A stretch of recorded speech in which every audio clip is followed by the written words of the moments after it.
afternoon, wherever you may be.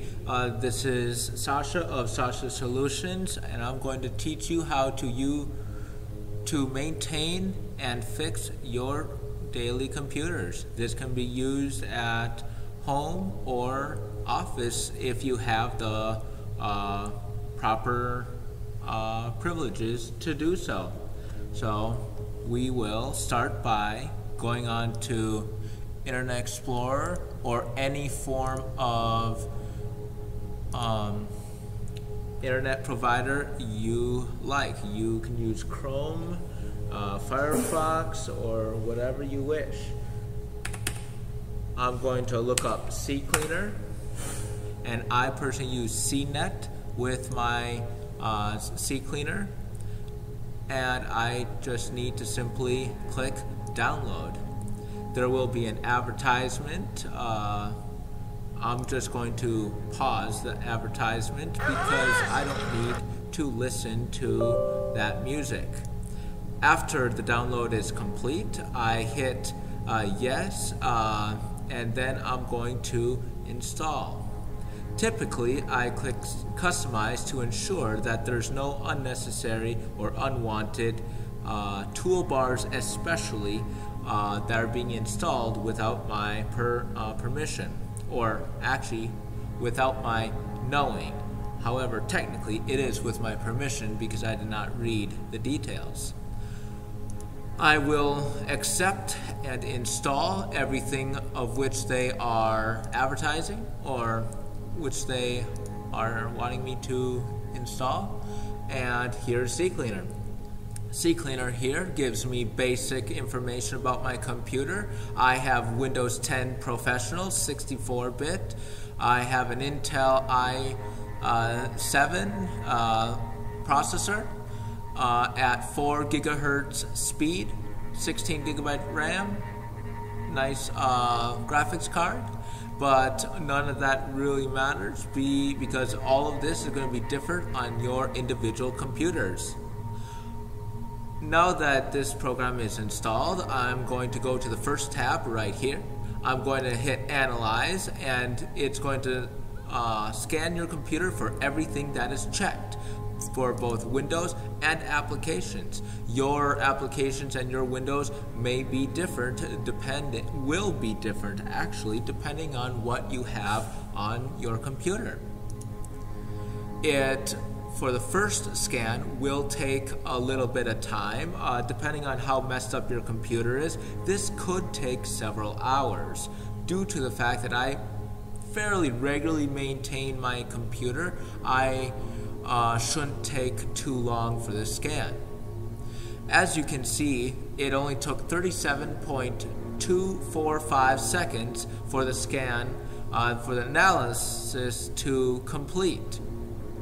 It has found 1.5 gigabytes of junk files. You can see what is deemed unnecessary listed right here. Upon completion of the scan, you run Ccleaner.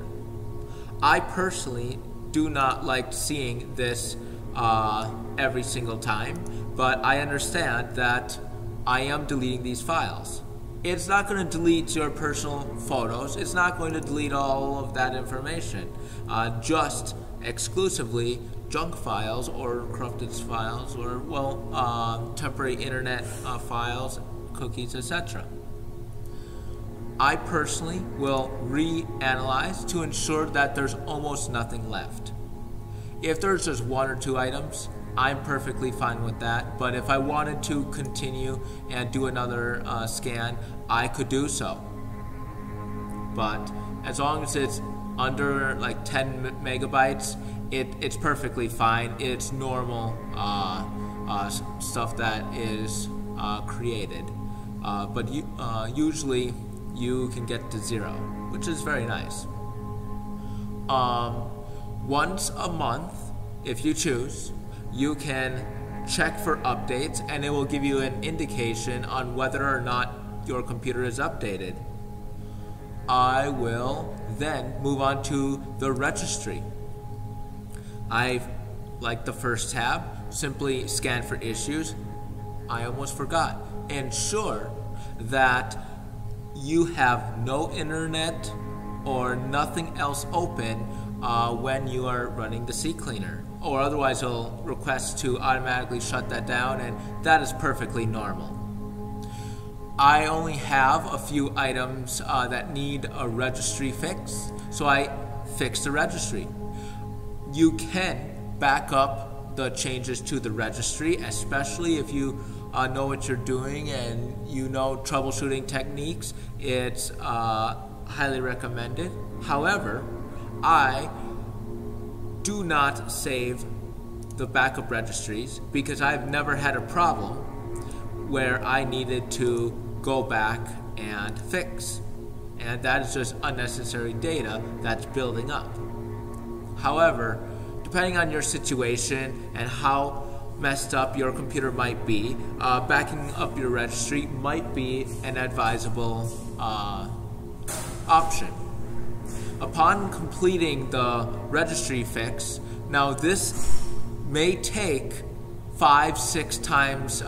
Every time you do it, there'll be about 10% remaining. You will sometimes see 1,000, maybe even more, registry problems, depending on how many viruses may be on your computer. Then you just keep rescanning for issues and refixing the issues until you get to under 5-ish, but 0 is preferred. But depending on your situation, if there's something that just refuses to get removed, you are able to right-click and go into the registry. I would not advise this if you're not experienced in dealing with registries, but you can just simply right-click. Unfortunately, I don't think I'm going to have any problems. But you can normally right-click and find the location and try and figure out what is corrupt. Sometimes that will be where your virus is stored. It's a really nice tool. But I'll move on since this is just a basic overview of programs and tools that I recommend. This tools is programs that you can uninstall. Uninstalling is very simple. For example, I'm going to uninstall. Let's find something that I can uninstall that I don't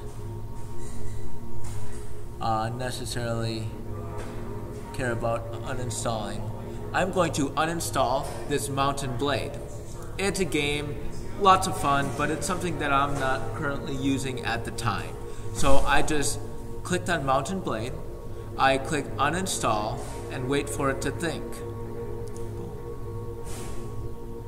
And then it will, I have to connect onto Steam. And if it's a normal program, it just uninstalls it with no problem. If it's an antivirus program, it'll ask you, are you sure you want to uninstall? And you just say yes and just follow the instructions. It's too easy. Startup. Startup is all the programs that will run on your computer upon starting your computer up. You have Windows programs, you have scheduled tasks where you can determine what operations go on at the startup, and you have context menu that can boot up at every startup. If you have a lot of stuff that starts up and you know it's something you don't need immediately, you just can select it and hit disable, and it won't start up. It won't bog down your computer upon starting up, but you will still have access to that at any time you wish, just by simply going to your search menu and looking for Ccleaner. Boom, right there. So that's not a problem at all. Then for options, I don't like having Ccleaner start at the beginning of the startup, but that is up to you. Just to make sure you don't forget to run Ccleaner at least once a month. If you use your computer at least once a week. If you run your computer all day, every day, maybe, depending on your usage, you might want to run Ccleaner once a week. That option is completely up to you. Another feature that is important would be the advanced show prompt to backup registry issues. I do not back up my registry issues, so I personally deselect this icon or this check mark. That option is 100% up to you, and you can do what you think is right for your situation. However, it is advisable for you to at least have this selected your first couple scans, just so you understand what is going on in the background. And that's Ccleaner from Sasha Solutions. Thank you, and have a nice day. Bye.